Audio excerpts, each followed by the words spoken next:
is your girl Wakeji Kamore, and welcome to Reflections by Wakeji Kamore. Thank you so much for tuning in today. A happy new week. A happy new month. I honestly cannot believe that we're already in the month of August. Like, man, we're in the 8th month of the year, and then 4 more months and we are done with this year. I don't think I'm prepared for this year to end, but I'm glad that God has sustained me until this point, and I'm glad that He has sustained you as well. I do hope that you're having a fantastic day, whatever it is you are, and whatever time it is that you get to listen and watch this podcast. I hope that you will like, I hope that you will comment, that you will subscribe, and most importantly, that you will share this podcast. Have you noticed anything different, guys? Have you noticed anything different? That you can actually see my face? Yes! This means that this podcast, the audio podcast, has actually graduated to become a video podcast. Like,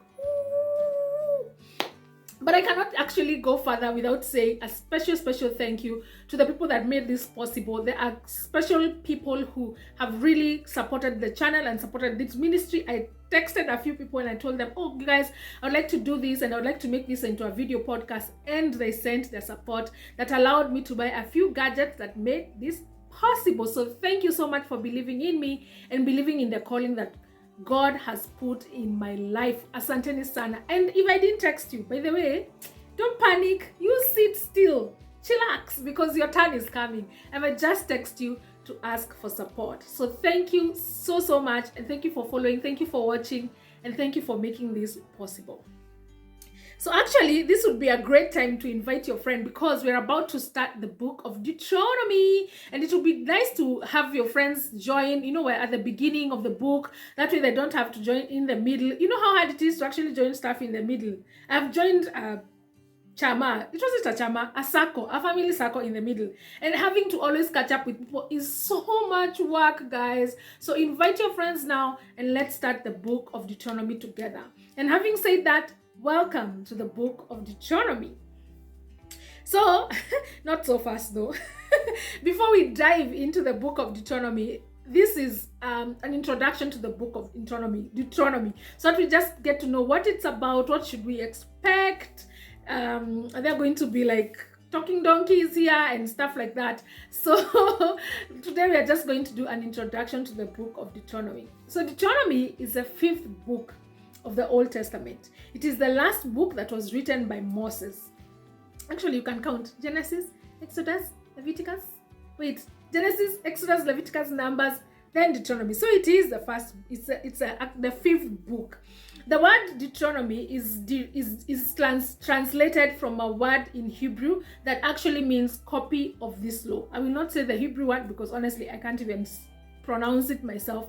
So just know that word, Deuteronomy, is a translation from a Hebrew word that means copy of the law. And this can already tell us that we will be hearing a lot of stories that we've had before, a lot of laws that we've had before, but I encourage you to stick around because the word of God is alive, and every time we engage with it, we get a new revelation and we are blessed in a different way.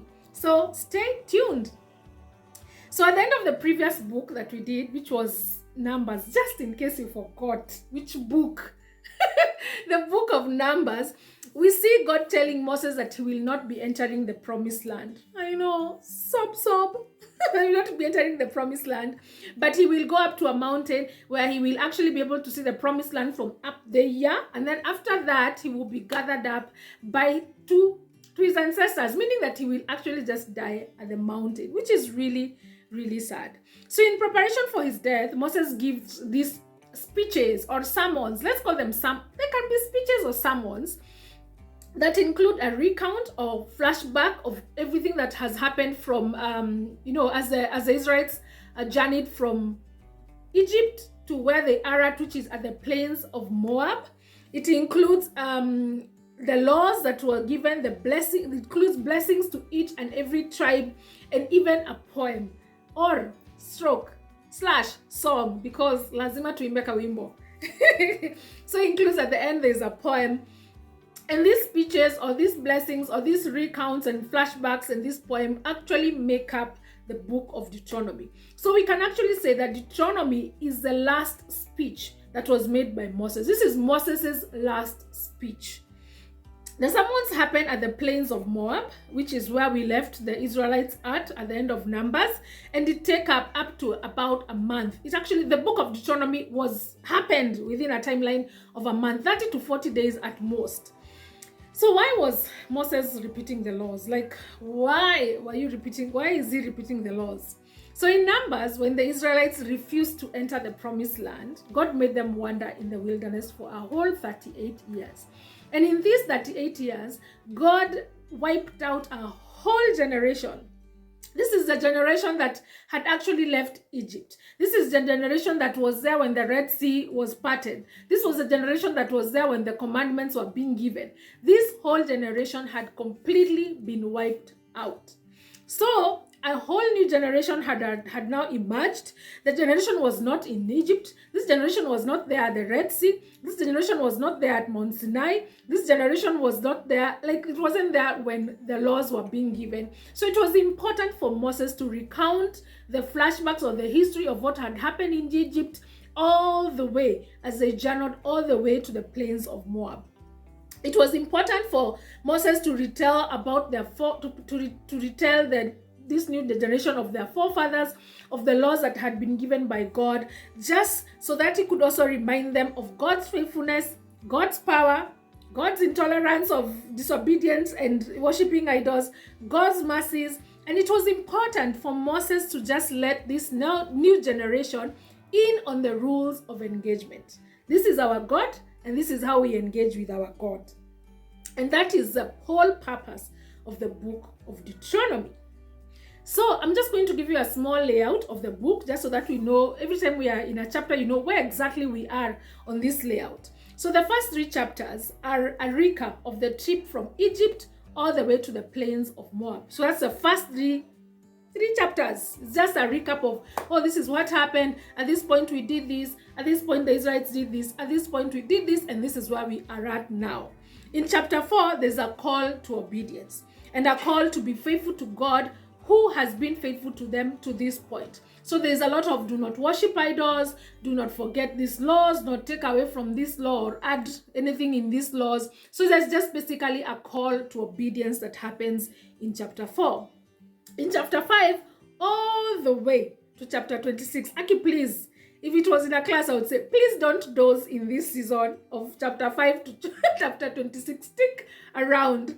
These are the repetitions of the laws, the 10 commandments, the laws concerning sacrifices and special days, and the rest of the laws that were given to this new generation. So blessings are also there, blessings and promises of those who would obey, and then a famine or a curse for those who would break the law. So this actually is found in chapter 5 all the way to chapter 26.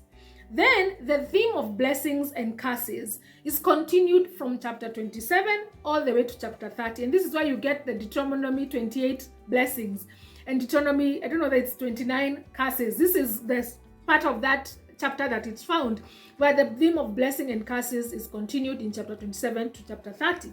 And this portion of the book ends with a clear choice set before the Israelites. And this is what it says. This is what God tells them. Or rather, God tells them that I have set before you life and death, blessings and curses. And God's desire for his people is found in what he recommends. And he recommends for them to choose life. In the final chapters of this book, Moses encourages the people because, he's about to die. He commissions his successor, who is Joshua, and encourages him and commissions him to lead the people. He records a song. I don't know if it's a song or a poem, but in my head, it's a song. It's a whole song. He records a song, and then he gives a final blessing to each of the tribe of Israel. What a great leader. Like, it just feels like a good thing for a leader to do, to just end it this way, end his life this way. Okay, not end his life, like end this last part of his life this way, blessing people, encouraging people, commissioning those that are going to lead, the one that is going to lead after him. And that's just basically the final chapters of Deuteronomy. And chapter 34, which is the last chapter, relates the circumstances of Moses' death, like how Moses died, how he went up to the mountain, and how the Israelites were mourning him. And it ends with a short obituary of this great, great prophet. So the book of Deuteronomy starts with Moses as the leader and ends with Joshua as the leader. And that's basically the book of Deuteronomy and what it is that we are going to expect as we go through the chapter by chapter. And now that we have covered the introduction of the book of Deuteronomy, I've told you where the book got its name from, who wrote it, where the events happened, how long it took, why it was important, and a layout of the book. I can confidently say, welcome to the book of Deuteronomy. This is your girl Wakeji Kamore, and this has been Reflections by Wakeji Kamore.